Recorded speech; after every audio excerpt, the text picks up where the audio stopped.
ഒരു പാത്രത്തിലേക്ക് ചെറു ചൂടുള്ള വെള്ളമാണ് ഞാൻ ഒഴിച്ചു കൊടുക്കുന്നത്. ഇനി ഇതിലേക്ക് 1 ടീസ്പൂണ് ഈസ്റ്റും 1 ടേബിൾ സ്പൂൺ പഞ്ചസാരയും കൂടി ഇട്ടിട്ട് ഒരു 10 മിനിറ്റ് ഒന്ന് മാറ്റി വെക്കാം കേട്ടോ.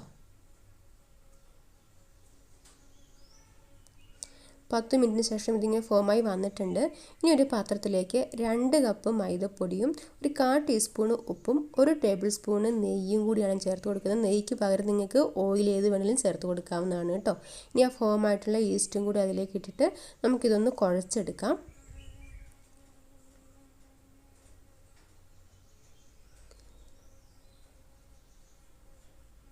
ഇതിൽ വെള്ളത്തിൻ്റെ അളവ് കുറവാണ്, അതുകൊണ്ട് ഞാനൊരു ശകലം കൂടി വെള്ളം ചേർത്തിട്ട് കുഴച്ചെടുക്കുന്നുണ്ട്. വെള്ളം കുറേശ്ശെ ഒന്ന് ഒഴിച്ച് നോക്കണം.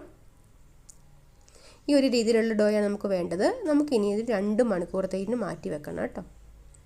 ആ ഒരു സമയത്ത് ഞാനൊരു ശകലം ചിക്കൻ എടുത്തിട്ട് അതിൽ ഉപ്പ്, മഞ്ഞൾപ്പൊടി, കുരുമുളക് ഇതും കൂടി ഇട്ടിട്ടൊന്ന് വേവിച്ചെടുക്കുന്നുണ്ട്. ഇനി ഒരു പാത്രത്തിലേക്ക് ശകലം എണ്ണ ഒഴിച്ച് കൊടുത്തിട്ട് ചെറുതാക്കി അരിഞ്ഞിരിക്കുന്ന വെളുത്തുള്ളി, ചെറുതാക്കി അരിഞ്ഞിരിക്കുന്ന ഇഞ്ചി, ചെറുതാക്കി അരിഞ്ഞിരിക്കുന്ന പച്ചമുളക്, ചെറുതാക്കി അരിഞ്ഞ കറിവേപ്പില എല്ലാം കൂടി നമുക്കൊന്ന് വാട്ടിയെടുക്കാം. ഇനി ഒരു ചെറുതാക്കി അരിഞ്ഞിരിക്കുന്ന സവാളയും കൂടി ചേർത്തിട്ട് ഒന്നുകൂടി ഒന്ന് ഇളക്കിയെടുക്കാം.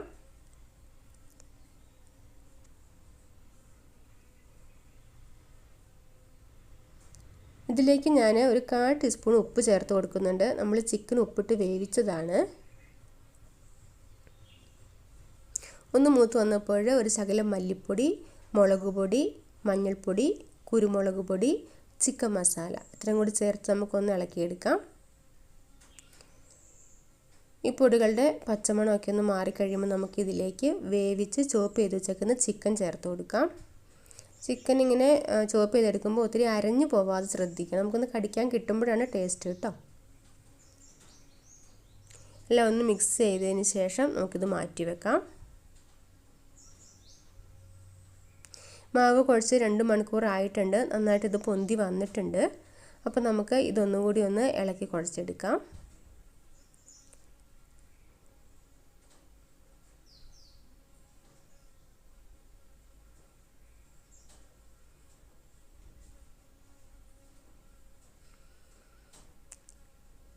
ഇനി ഇത് ചെറിയ ചെറിയ ബോളാക്കിയിട്ട് ഒന്ന് ഉരുട്ടിയെടുക്കാം.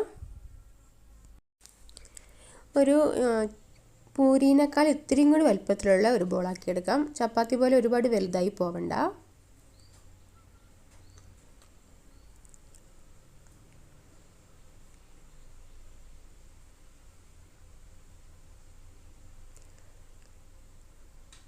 ഇങ്ങനെ ഉരുട്ടിയെടുത്തതിന് ശേഷം നമുക്കിതൊന്ന് പരത്തിയെടുക്കണം.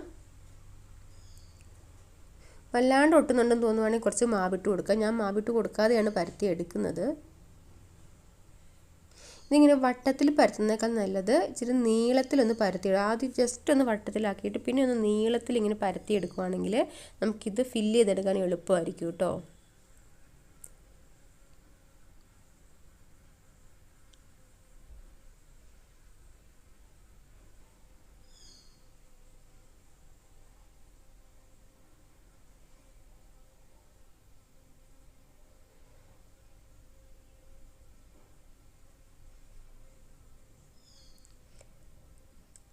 ഞാൻ ഈ രീതിയിലൊന്ന് നീളത്തിലാണ് പരത്തിയെടുത്തേക്കുന്നത്. ഇനി ഇതിന് നടുക്കോട്ട് നമുക്ക് ആ ചിക്കൻ്റെ അതൊന്ന് ചേർത്ത് കൊടുക്കാം.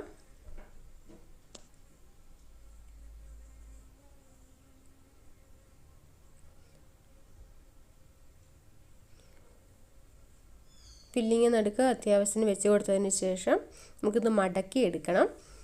അങ്ങേ സൈഡിൽ നിന്ന് ഇങ്ങോട്ടേക്കും പിന്നെ താഴെ ഭാഗം മോൾ ഭാഗം കൂടി ഒന്ന് മടക്കിയതിന് ശേഷം ഇപ്പുറ സൈഡിൽ നിന്ന് വീണ്ടും ഒന്ന് ഈ ഫില്ലിങ് പുറത്ത് പോവാത്ത രീതിയിൽ ഒന്ന് ചുറ്റി അങ്ങോട്ട് പൊതിഞ്ഞെടുത്ത് വെച്ചാൽ മതി.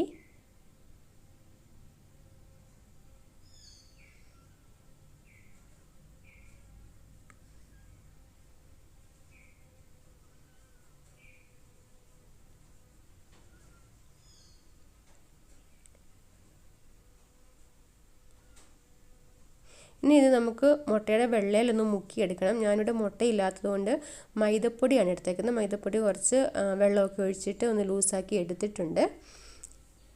അതിലേക്ക് ഞാനൊന്ന് മുക്കിയെടുക്കുവാണ്. അതിന് ശേഷം നമുക്ക് ബ്രെഡ് ക്രംസിലൊന്ന് മുക്കിയെടുക്കാം. ഒന്ന് മുക്കിയെടുത്തതിന് ശേഷം ചൂടായ എണ്ണയിലേക്ക്, ഒത്തിരി അങ്ങ് തിളച്ച് പോകേണ്ട എണ്ണ, ഒരു മീഡിയം ചൂടായ എണ്ണയിലേക്ക് നമുക്ക് ഇട്ട് കൊടുക്കാം. ഇനി ഇത് തിരിച്ചും മറിച്ചൊക്കെ ഇട്ട് കൊടുത്തിട്ട് ഒരു ഗോൾഡൻ കളറാകുമ്പോൾ നമുക്കിത് എണ്ണയ്ക്കകത്ത് നിന്ന് കോരിയെടുക്കാം കേട്ടോ.